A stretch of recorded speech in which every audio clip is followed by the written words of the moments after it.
chairman of the Finance Committee, but more importantly, a fearless leader in the House of Representatives. Welcome to the Ways and Means.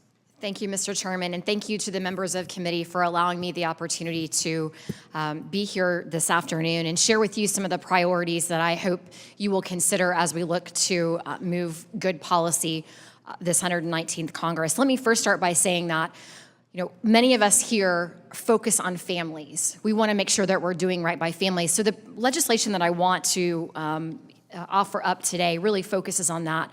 First, number one is the Child Act.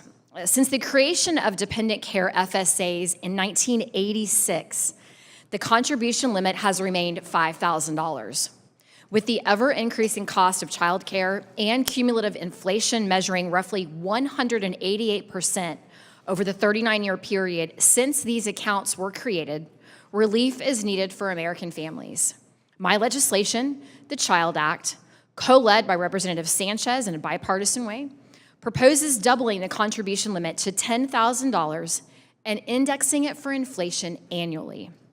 In 2021, the average cost of childcare was 10% of a couple's income. These employer-sponsored accounts can be used for after-school programs, childcare, extended care, day camp, sick child care, and other expenses. And I think it's incredibly important that we look at increasing this cap. Second, Paid Family and Medical Leave Tax Credit Extension and Enhancement Act, 45S.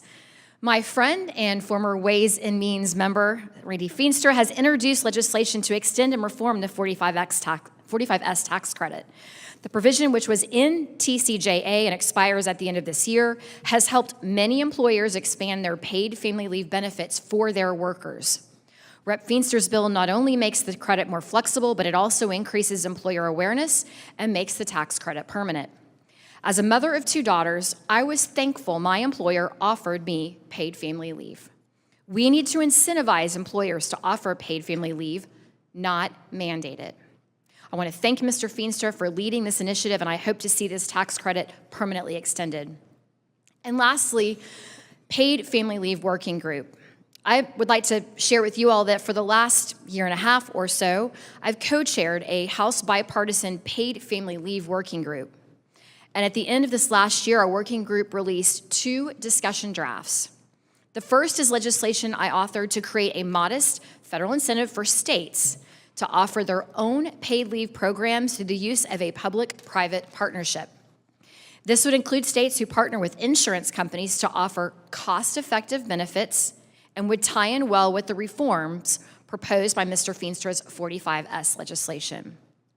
The second concept would establish an Interstate Paid Leave Action Network, or IPLAN, which would enable a private, nonprofit intermediary to assist with the coordination and harmonization of paid leave benefits across state lines. While working on paid family leave, stakeholders continuously told my office that they had to deal with a patchwork of state regulations and requirements. Rep. Houlihan's forthcoming legislation will help streamline this and help them navigate the benefits programs.